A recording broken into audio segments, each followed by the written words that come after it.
Today we're going to be talking about mathematics, which is our next area of knowledge, which we're going to be studying in the next few weeks. And this is an introduction to the ideas of what does knowledge mean in mathematics. So to start with, let's consider the question that's on the board.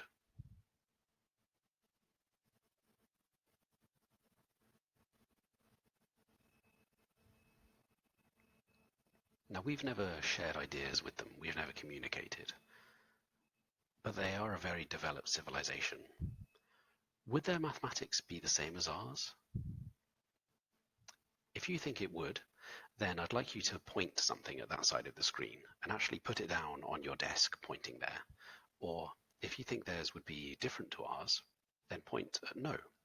We're going to revisit this slide twice more in this presentation, and I'm hopefully going to argue one way and then argue the other way and maybe change your mind, or at least give you some things to think about. So let's begin with a joke, the best kind of joke, a mathematical joke.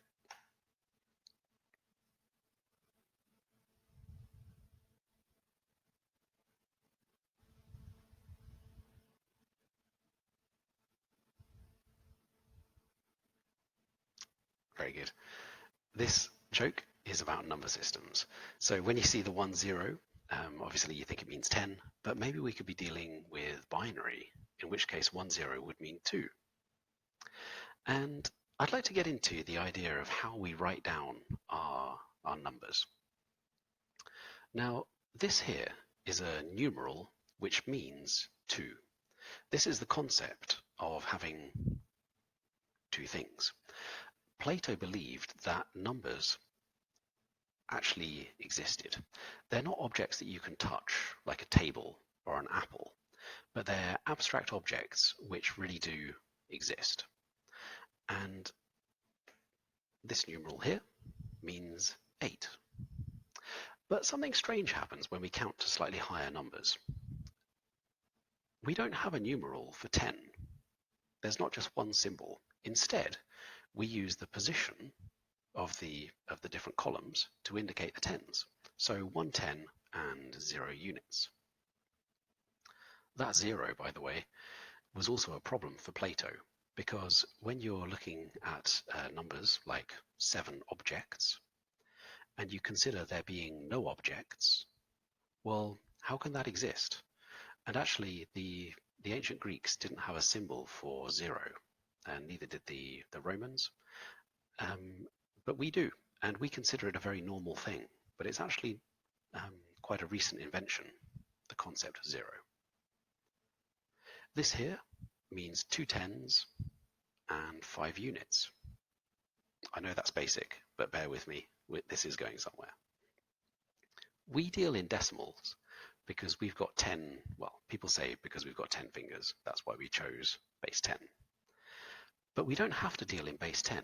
Maybe these aliens on the other side of the universe have 4 fingers, and so they deal in base 4. What that means is they start counting 1, 2, 3, and then they run out of numerals. And just like when we get to 9 and we roll over into the next column, they do that here. Would it be a good idea for me to call this 10 or 4? I think that might get confusing if I do. So let's say that they just have a totally new word for it. Let's call it Winnie. We could then carry on counting. Winnie 1, Winnie 2, Winnie 3. And then that 3 is going to roll over again. So 2 Winnie 1, 2 Winnie 2, 2 Winnie 3, 3 Winnie, 3 Winnie 1, 3 Winnie 2, 3 Winnie 3. And once we get to this stage here, it's going to roll over twice. Now this number, should we call it 100? I don't think so. Should we call it 16? Because if we translated this one into base 10, that would represent 16. But again, I think 16 is not such a good number. Sorry, not such a good name for this. Again, that maybe should have its own name. And we can carry on counting in this way.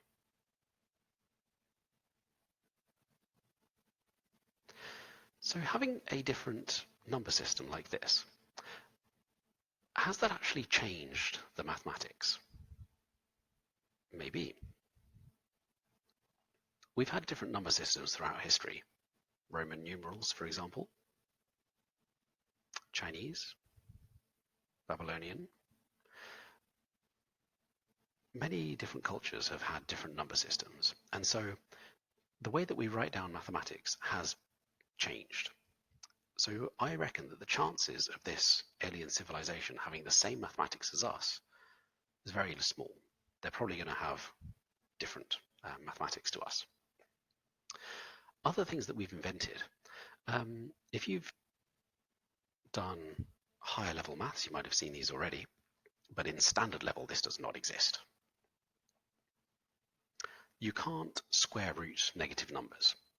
Now, people came across mathematical problems, for instance, trying to solve cubic equations, and they found out that if you didn't let yourself square root negatives, then there were some that you just couldn't solve, and we don't like that. So what we did is we invented I to be the square root of -1, and that lets us solve problems. We can then work with them and get back into the real world. So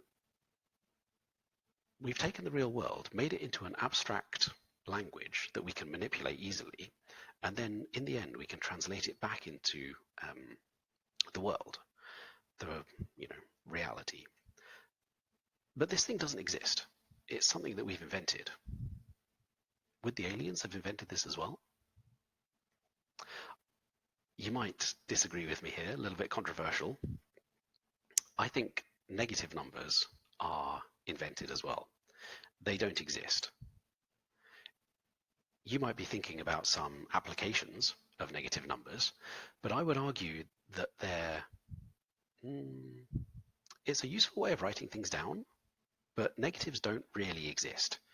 For instance, with debt, let's say in my bank account I have negative $100. There's no such thing as a negative dollar. It just means that I owe them instead.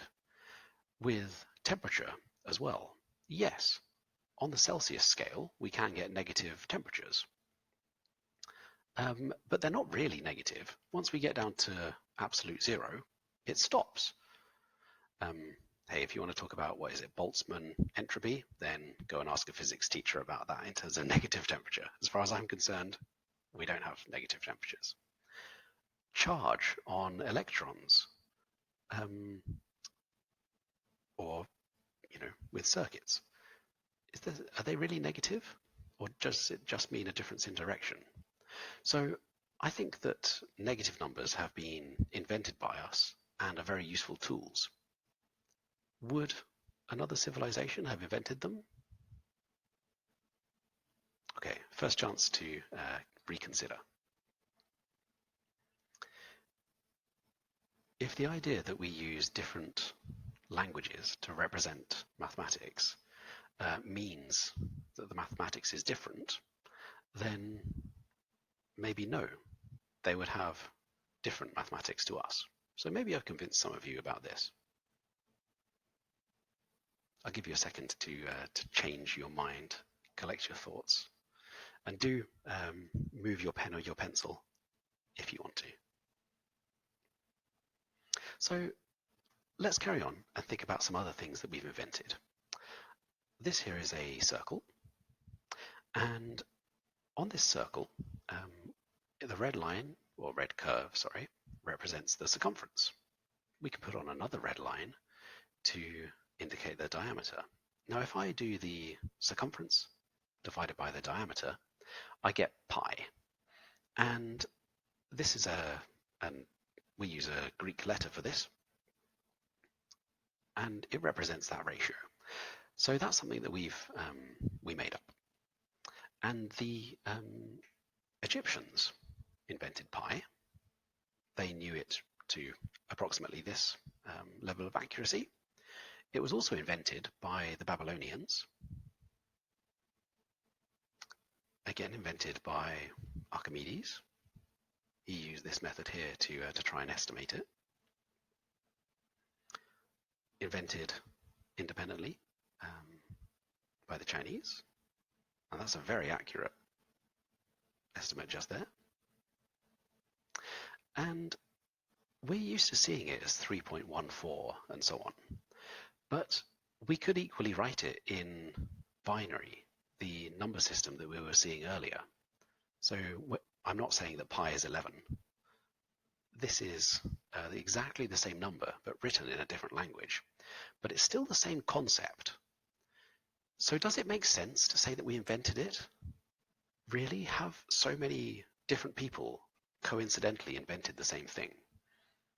No, they've discovered it, because pi is something that exists outside of the physical world. It's something which we have discovered. There are other things that we've discovered as well, like Pythagoras' theorem. That doesn't depend on the number system that you use. That just exists. Euler's number, E. This crops up in so many different places in mathematics. The only non-zero function which differentiates to itself is e to the x. And if you are interested in compound interest, e appears there as well. It comes up in so many places and it can't be a coincidence. This must exist. Rules of algebra. Like here I've got an example of rules of indices. Again, they're not something that we have invented. They're an underlying truth which has been discovered by mathematicians. René Descartes, I think, therefore I am, and also the xy coordinates, we call them Cartesian coordinates after René Descartes, he said this. So he was of the opinion that mathematics is discovered rather than invented. Einstein?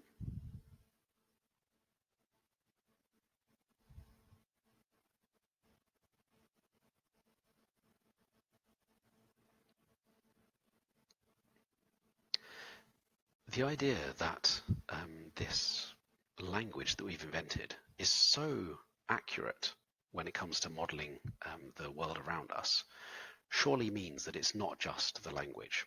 There are actually underlying rules that govern how the universe works. So, were you right all along? Did you think that that yes, their mathematics would be the same as us? You weren't convinced by my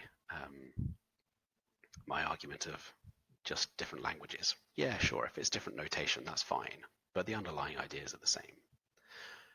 If you were thinking like that, then the next section of this talk is for you, because hopefully I will now challenge those ideas in the third and final section. Pythagoras' theorem. We mentioned that we discovered it. It's an underlying truth. And we could use it to measure the diagonal of the field here at Markham College. Because it's a 2D shape, and as we know, Pythagoras' theorem applies to right-angle triangles on 2D shapes. As we zoom out a little bit, we could use, well, actually that doesn't look right angle, does it? So maybe we'll use cosine rule or sine rule for this one to work out the angles between distant cities. That's going to work fairly well. If we zoom out even more, once we start looking at a globe, our knowledge about triangles, like the fact that angles on a triangle add up to 180 degrees, are no longer true on globes. Even what does it mean to have a straight line on a curved surface? If you're interested in that, you might want to look up the idea of a geodesic. But what I'm saying here is that Pythagoras' theorem doesn't work on a curved surface. So, can ants do Pythagoras' theorem? No, they can't. If on this one we tried to do a squared plus b squared equals c squared, it wouldn't work. And